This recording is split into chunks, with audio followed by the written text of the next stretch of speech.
The radius, where our motto is learn, know, and grow. Name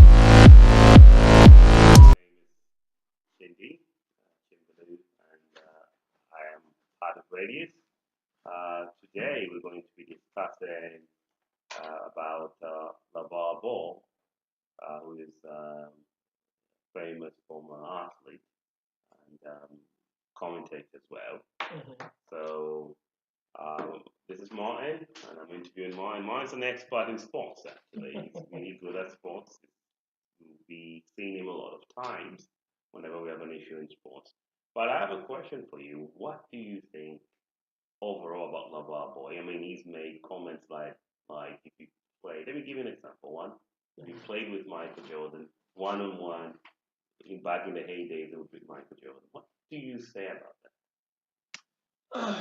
I think he's being overconfident on that, but I kind of understand why he's doing that because I think what I've read is certain people felt for Michael Jordan, for example, if Michael Jordan would have owned his own brand, he would have made more money. He would have made a lot of money with Nike, and he's probably thinking that if he can put his name on his son's brand or his son has a name on his brand, he can own everything compared to him going to Nike or some company where he's going to get a small cut of that. So I think that's the angle he's trying to do by his sneaker costing, I think it was like $400. Like if he could put that sneaker out there, people buy that, he can show people. I'm sorry, people have confidence in him, and maybe put his name on stuff on top of stuff instead of getting Nike, Reebok, or whatever. And he gets a small cut. it? I see, I see. So you think, and do you think he can do it? I haven't really seen him play. I heard he's really good, but Okay. I don't know if he's a top 3 or 4 pick. They're saying he probably could be, but the Celtics could have took him, but then he wants to go to the Lakers and so he's not going to work out for the Celtics. So I think he wants to be in a big market. You know, Celtics are good, but I think he wants to be for the Lakers. So I don't know if the Lakers are going to take him, but they need a point guard. So Okay, so you think Lavar Boy is just trying to sell his sons and have his own yeah, brand I think name? he's trying to do is because like if you look at LeBron James for example, he was projected as the king, Okay. but he still was under Nike and all the other stuff. So you know, LeBron made a lot of money. Nike made way more money than he did. But if he could put his name on top of everything, he can get the dollars. That's what he's Basically, now, is there something to be said about our culture today? Is the reason why Lavar Boy he, trying to sell to his kids that was because of the fact that we are willing to buy, for example, $1,500 Gucci bags, very expensive items, $500 shoes, $1,000 shoes. What do you think about It's a good question. I think we are willing to do that. And I think for him, I like the fact that he wants to put his name on it. Because I think if he doesn't put his name on it, the problem is someone else could, I don't want to say exploit his son, but can make a lot of money off his son. So therefore, his son is even censored on some of the things he can say because he has to think about that. But if you own your own brand, you can kind of say whatever you want. I think if LeVar Ball puts his name on it, so therefore, he can pretty much market it whatever way he wants. Compared to if his son goes to Nike, Reebok, he's kind of censored what he has to say, and he might not be able to express himself. it? Okay, so do you think though that we caused that as a culture? It's a hard question. We are overly materialistic. We Okay. overspend on this very expensive items. I mean, whether a shoe costs $20, let's face it, or $1,500, a shoe is a shoe. I Right. mean, the materials can only cost the most so much. And so the question is, why would somebody be willing to spend $1,500 on a shoe, $500 on a shoe? And are we going downhill with it with that kind of mindset?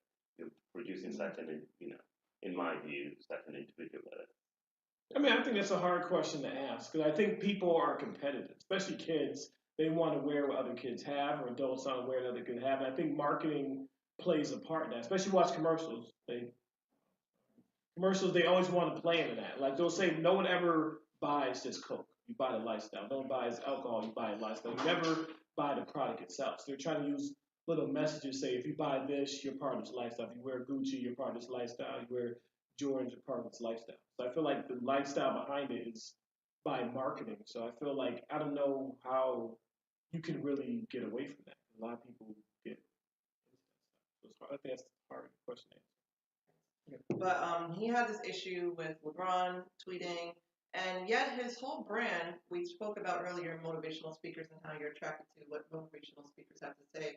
His brand at this moment is all about speaking things into existence and almost like the law of attraction. Right. And basically, if you want to be it, you have to conceive it first. So that's a part of it comes off very cocky. One of my favorite quotes is cocky. What is it? Confidence appears like arrogance to insecure people. So Right. is that what our culture is suffering from, or is he doing too much too soon? Is he too like rough around the edges? Is his approach wrong, or is there a culture in the NBA that he just is like on the outside of already? Let's explore that. Okay. In this video? Yes, let's explore. Okay. So basically, what is yes, you know what he said about LeBron James and Right. all that. What do you think about him bringing that into? Is that very negative or is that a positive thing? What is he doing?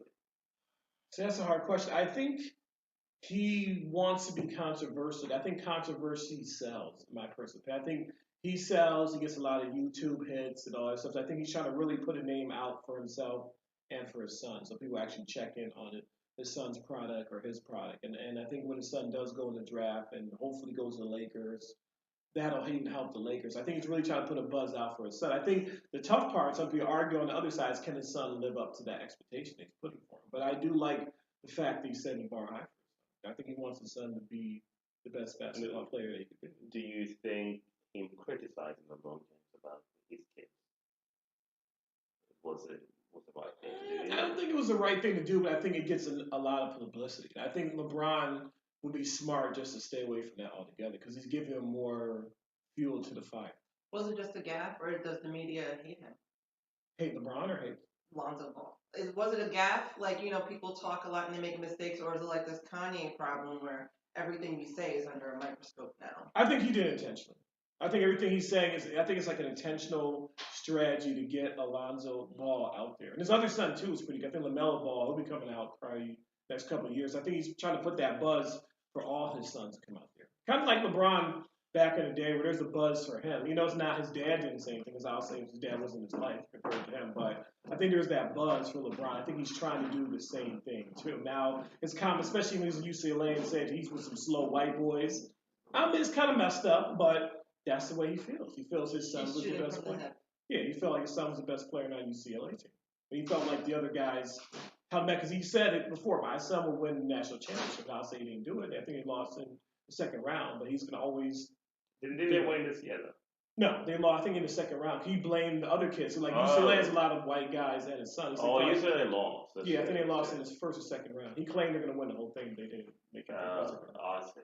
Another controversy, the controversy where the woman said that he doesn't like women. Do you remember the lady from? Fox Sports. I want you guys to frame this out because I don't know her name or anything. So you guys have to set the context. But yeah, I forgot her name. But I think I know you're talking about Fox Sports 1. He kind of told her know your place. I didn't agree with that though. So maybe you can enlighten our viewers about what transpired and was this what she said it was? Was he disrespecting her or? I don't say disrespect. I think he was more. Explain it. He was more dismissive of her because he knew she was going to come at him. So he was already kind of dismissive. I think he was talking to someone else and then her, and he kind of dismissed her and talked to. I forgot who the other guy was. It Colin Bird or there's another guy there too. And she would talk, and he kind of dismiss her and speak to the guys. People looked at him as being kind of sexist. And then the one black guy came to her offense. I forgot his name. There's other black guys on there. He's like Evie said. He kind of jumped on that bandwagon. So Charlamagne the God jumped in. He said he didn't like how that guy came to her aid when he felt that he should be able to kind of say what he wanted to say. Because he kind of dismissed her. Gave him talk the other day. Yeah, but the guy, because he get the black guy, I forgot his name. He's like, she's the heavyset black guy. He jumped, decided with her. He said you should have sided with Alonzo, was it one? No, LeVar Ball sided with him because she is kind of trying to get under his skin. She was trying to, because that's what sports radio does. And I think for him, he's not going to allow you to do it. He'll say little edgy comments and he'll kind of just brush you off. But I think since she's a woman, they took it to the next level and say maybe he's sexist by kind But isn't, do you think, so you think he was being sexist, or you don't think so? I don't think he's being sexist. I think he knew what she was up to, and I think Okay. he was dismissive of her, and I think she didn't like the way he was dismissive. So he kind of like like say like we're talking, and then I shoo her off and talk to you. And I think she didn't like it because she was like trying to talk to me. He's kind of like, I'm done He with made you. her into something very irrelevant. Yeah, like I'm done with you. Me and you talk. But And that's also, I mean, I think he's falling. That's why I mentioned Kanye West, because I Mhm. think he's falling into that Kanye curse of someone who everything he says is going to be blown out of proportion now because he's cultivated this sort of personality in the media. Yeah, which I think for him is fine because I still think being polarizing, I think sells. 48 Laws of Power. Yeah, I think being polarizing. I think the president showed that. I think like if you have people hate you or love you, you'll get viewership from both sides. And I think for him, he can do it. People hate LeVar Ball. People love LeVar Ball. You get viewership from both sides. That could trickle down to his son. People looking at his games. If he does go play for the Lakers, viewership can be up for that. People might start looking at sneakers and all that. Isn't the major issue that if he does that, that his sons, you're right. For me, my worry is not him, Lavar Ball, but his sons. If his sons fail to live up to the expectation in the NBA, if for some reason they end up scoring 8 points a game or something like that, or they don't play up to the standard that they're supposed to play, then he's not only going to become a laughing stock, but that he could go really down. That he's taking a real gamble here. Well, let's talk about other gambles in the NBA. If anybody remembers Chris Humphries, he got married to a Kardashian, and people thought that it was like a suicide mission. That he would basically put this blight on his career, and to a large extent, did he become like a household name and get all these endorsements? No, but he still has a career. He thrived in spite of that. So if you have fundamentals, which I think his kids have, I think his kids have talent. I think the beef that our culture has with him is that he's cultivating this and he's profiting from this in a family style way, the way Johnson and Johnson would. He's branding out his family and he's taking ownership of it. And that would offend people where I think, and maybe you can even set some context up for what the prospects of somebody young coming into the NBA, who basically somebody who's coming from a situation of lack, is coming into a situation of abundance, and that's being controlled by certain gatekeepers. If you have a strong family structure behind you, I mean, you won't be a casualty of this like process that churns out this talent and chews them up and splits them out. So are you saying he has to do this? Because basically, my view is that there's another way of doing it. You can do that. You can approach it in a way of marketing yourself and marketing your children. There's no problem with that. But is there another way of doing it? Is there another better way of doing it than appearing cocky or going after LeBron's children? I hate to put it that way, but that's just the truth. That's what LeBron said. LeBron said what he said. Yeah, let's look at people who had longevity in their careers. They tend to be quiet people. They tend to sort of play by the rules. They tend to kind of. One person I can immediately think of is he was in the military, and now his name is escaping me, but he was in that Patrick Ewing era. David Robinson. Yeah. He had a very nice career. Very quiet, by the book guy. Excellent. Right. But what we're talking about here are there's people who in every kind of genre of sports, and again, I'm not the expert, forgive me, but we see these horror stories of people who came into money very quickly, got wined and dined, and crashed and burned. You know, and I think basically what he's saying is, I know there's a lot of momentum behind my kids, and I don't want them to be a casualty, so I'm steering them towards success. If that offends you, it's sort of like an internal thing he's doing with his family. It's just the media's picking it up and like, look at this unorthodox guy. But I mean, I think any family, they cultivate that. I don't think Beyonce would be a success if her father wasn't a maniac behind the scenes. Yeah, a good example is Puff Daddy. Take Puff Daddy, for example. His son played for UCLA and eventually got dismissed because Puff Daddy got mad, he became like a stage parent. Yeah, like he beat the coach with, we call those things. With a kettlebell. Yeah. So, of course, his son was dismissed, but I feel like your dad has that ego. You can't expect your dad's ego to go away. Like Puff Daddy felt the way. He felt his son should have been given a better position, but the coach didn't feel so. So Puff Daddy and coach actually threw down. And I think LeVar Bell has that alpha mentality. He feels like his son's the best.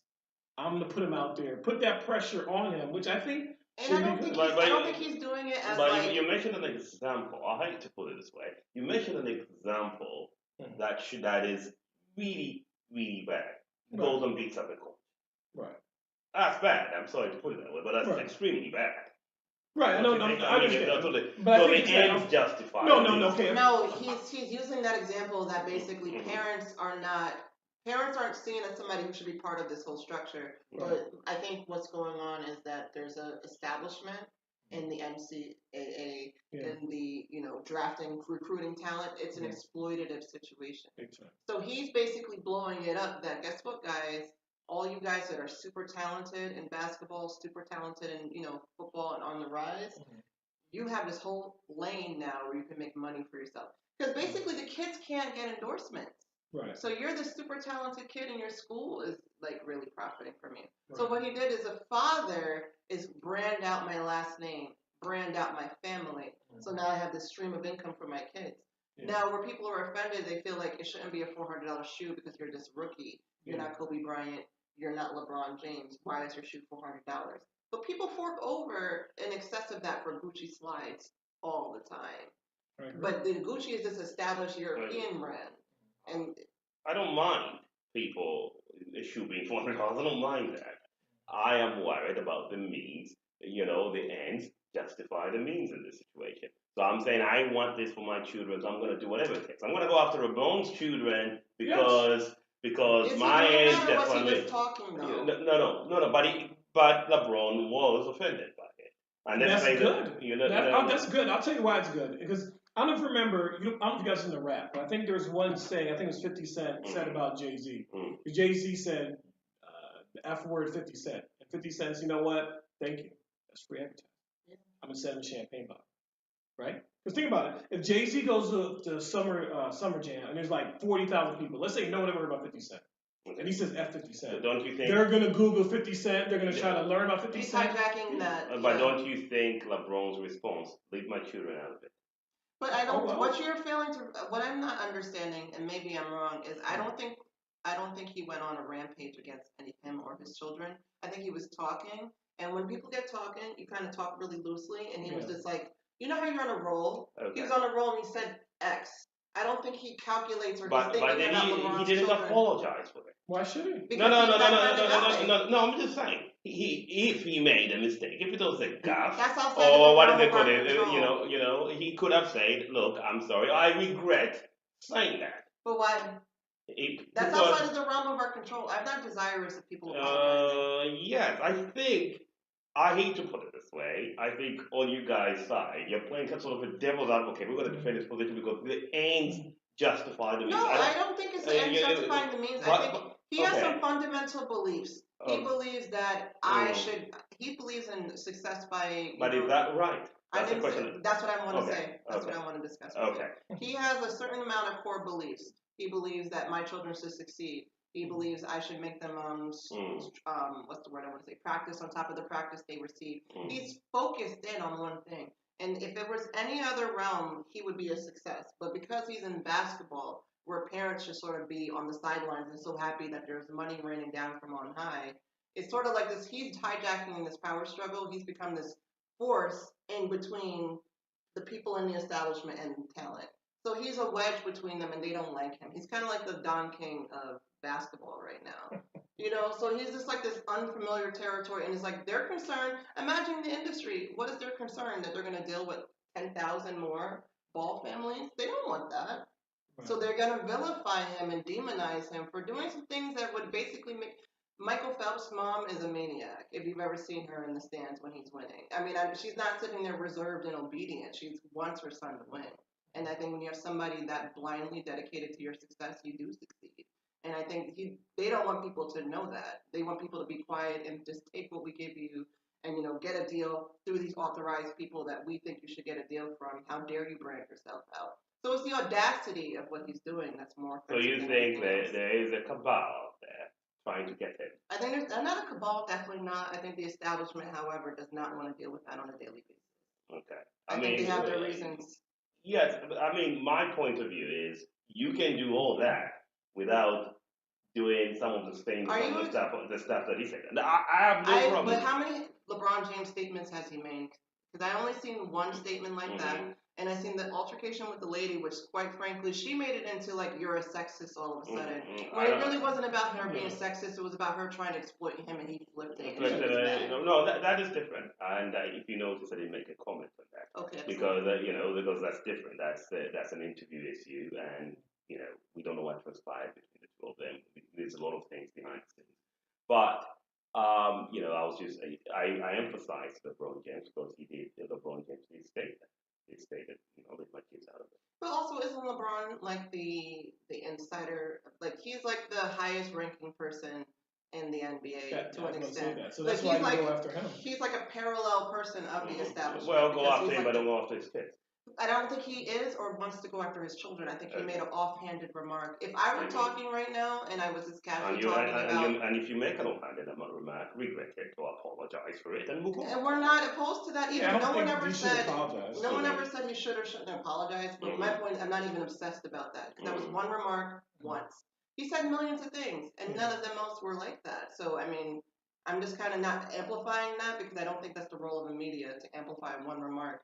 It's almost like we're making him out to be a Nazi now because he made this offhanded remark, which, if you look at what he said, it was an empty statement anyway. It meant nothing. Like, to me, it was meaningless what he said because he's postulating about a child, which we will never know what the outcome of, and no one knows. It's unknowable, so it's pointless.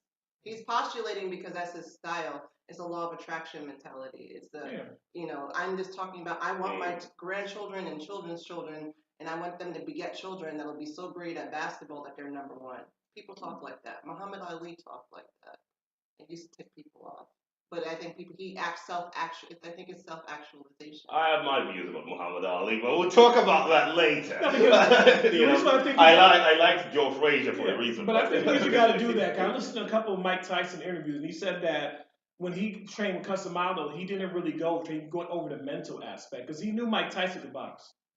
But he knew the mental part of box. He said, Mike, you're good, you're awesome, you're this, that. You got to pump yourself. I think if you're going to be an athlete, you got to pump yourself up. I feel like that's 98% of it. Yeah, because people are going to say you're bad and stuff like that. If you say you're good now, I think his dad might take it next level, but he feels his son is the best. Also, I wish there's nothing wrong with feeling your son is the best. It's what you do to make that point that I have a problem. There's nothing wrong with believing that. I think the Olympics are a celebration of that too, because in every category you have Usain Bolt, you have Simone Biles, you have Serena Williams, you have people who dominate in the sport because they have this self-actualization thing. So I feel like I'm sure he's sorry, and I'm sure he didn't mean it, and I'm sure I'm just giving him the benefit of that doubt.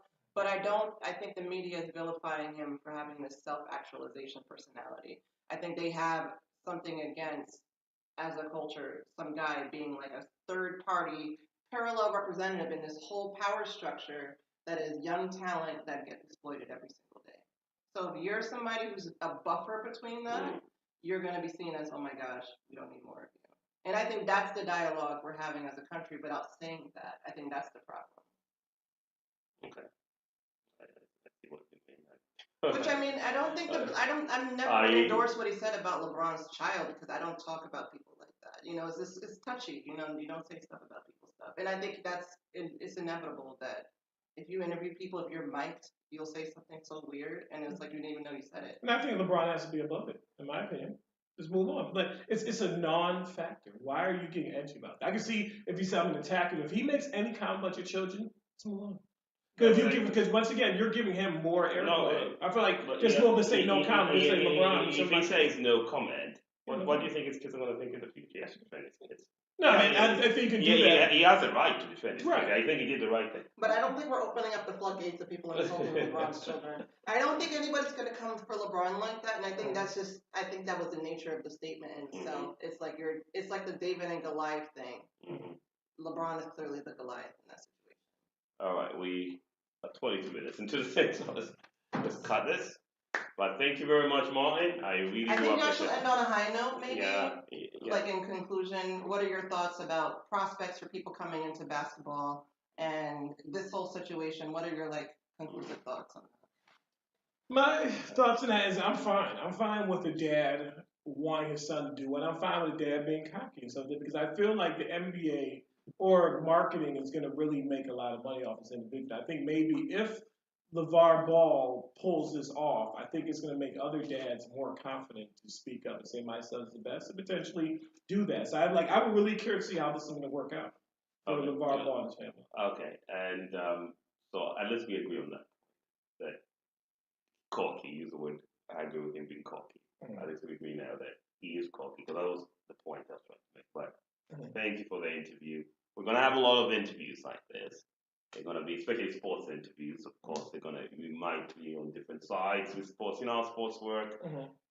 So join us next time, and we really appreciate it. Thank you for watching us.